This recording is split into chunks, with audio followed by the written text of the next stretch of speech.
끝이 없으니 살아가는 이 모든 순간이 주 은혜임을 나는 믿네. 성경의 수업을 걷다. 오늘은 전도서 4장입니다. 오늘 전도서 4장도 1장에서 3장과 동일하게 전도자는 헛됨과 인간의 수고에 대해 해 아래서 이루어지는 다양한 주제를 다루고 있습니다. 먼저 1절에서 3절까지 전도자는 학대당하는 자들의 눈물을 보면서 그들에게는 위로자도 없다는 것에 단식합니다. 세상을 단순화시켜보면 세상에는 강자와 약자들이 있고 약자들은 늘 강자들에 의해 어려움을 당하는데요. 전도자는 여기에 눈물이라는 단어를 추가해 학대받는 자들의 단식을 더욱 강조합니다. 1절에서 눈에 띄는 것은 이들의 극명한 대조입니다.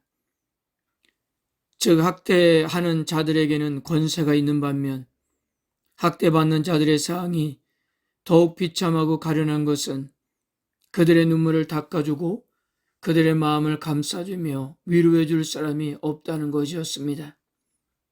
이것이 바로 해 아래서 살고 있는 인간 공동체의 한 단면이었던 것입니다.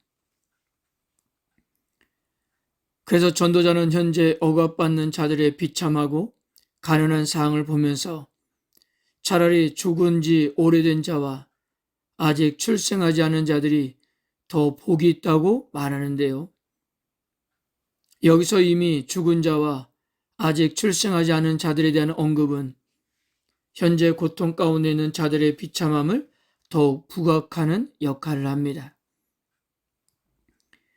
욥기에서 욥은 재산과 자녀들의 순식간에 잃어버리고 몸에 악창이 생기는 고통의 나락으로 떨어지자 자신이 태어난 날을 저주하며 단식했습니다. 그 단식은 자신의 출생 자체를 저주한다기보다는 현재의 고통이 태어난 날을 저주할 만큼 심하다는 것을 강조하기 위함이었습니다. 다시 말해 현재의 고통이 오죽 극심하면 자신의 태어난 날을 저주하겠냐는 거예요.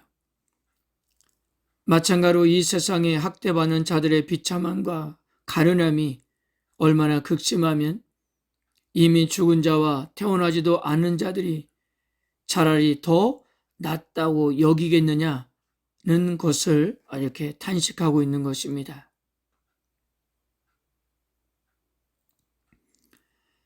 4절에서 6절까지 전도자는 수고와 성취에 따른 경쟁심, 게으름, 휴식에 대해서 다루고 있는데요. 먼저 4절에서 부유함을 통해 행복을 찾으려는 시도를 어리석다고 말합니다.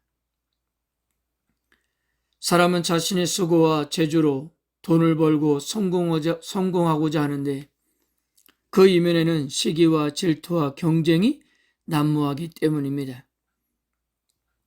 4절을 직역하며 이렇습니다. 나는 깨달았습니다. 모든 수고와 일의 성공이 서로에 대한 시기에서 발생하기 때문입니다. 이것도 헛된 것입니다.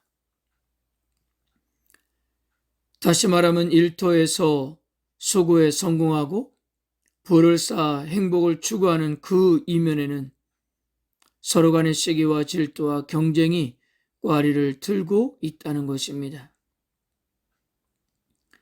5절과 6절에서는 어리석은 자의 모습이 그려지는데요. 5절에서 8장을 끼다라는 표현은 일하지 않는 자의 모습에 대한 묘사입니다. 결국 일하지 않고 게으른 자는 자기 자신의 살을 파먹게 된다는 의미입니다.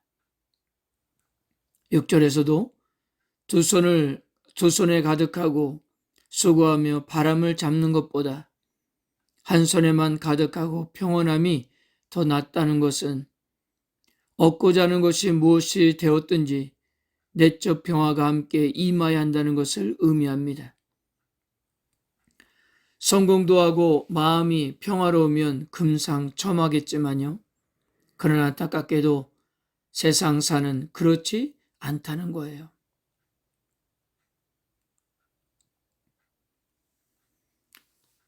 7절에서 8절은 전도자가 맞이하기 싫은 최악의 사례를 드는데요. 7절에서 헛되다라는 헤벨이 선언되었는데 8절 마지막에서도 다시 헛되다라는 헤벨이 선언되고 있기 때문입니다.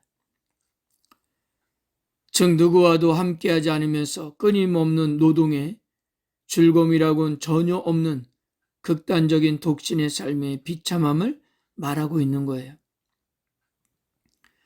7절과 8절에서의 특이한 점은 전도서에서 계속 반복되는 뭐뭐보다 낫다라는 표현이 없다는 것입니다. 그러니까 이런 경우는 다른 것보다 더 모순되고 무가치한 삶이라는 것을 지적한다고 볼 수 있는데요. 즉, 전도자가 맞이하기 싫은 심각한 사항입니다. 홀로 살아가며 주위의 어떤 사람과도 삶을 나누지 않고 채워지지 않는 무한한 욕망 속에서 즐거움이 없이 사는 악함을 지적하는 거예요.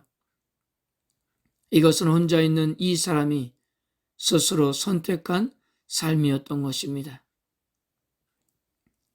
그런데 이와 반대로 9절에서 12절까지는 함께 노동하며 살아가는 인생의 가치를 진술하는데요. 함께 연대하면 수고와 노동에 대해 더 나은 보상이 있기 때문에 더 좋다는 내용입니다.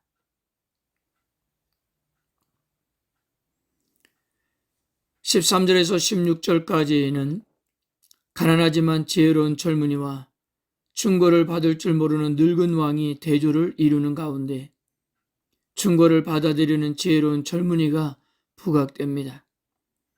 해석하기가 좀 난해하지만 그 늙은 왕은 가난하게 태어났지만 나중에 왕이 되어 명성을 누리게 되었는데, 즉 이렇게 힘겹게 왕의 명성을 누려도 사람들에게 인정을 받지 못하는 신사가 되고 만다는 것입니다. 왜냐하면 왕이 충고를 받아들이지 않았기 때문이에요. 그러므로 명성을 얻기 위한 투쟁 또한 실로 헛되다는 의미입니다.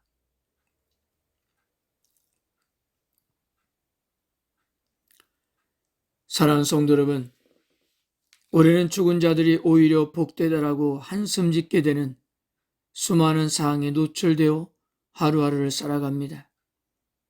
오늘 전도자는 고통 가운데 있는 자에게 위로자가 없음을 보고 탄식하고 7절에서 12절까지는 함께하는 사람이 없는 사람의 행복하지 못한 사람을 그리고 있습니다.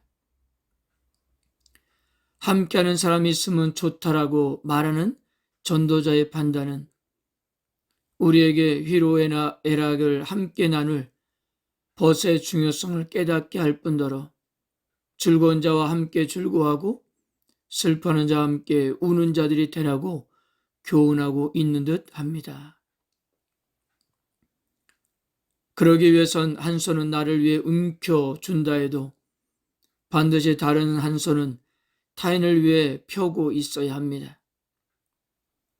우리의 부족함과 연약함에 상관없이 언제나 우리에게 위로자로 그리고 함께 하시는 하나님 때문에 우리는 비록 삶이 고될지라도 모든 환경을 넉넉히 이길 수 있게 된 것처럼 우리들도 서로 위로하고 연합하고 협력해야 합니다. 그럴 때 인생의 허물을 극복하고 우리에게 허락된 인생의 가치를 온전히 지켜 나갈 수가 있는 것입니다.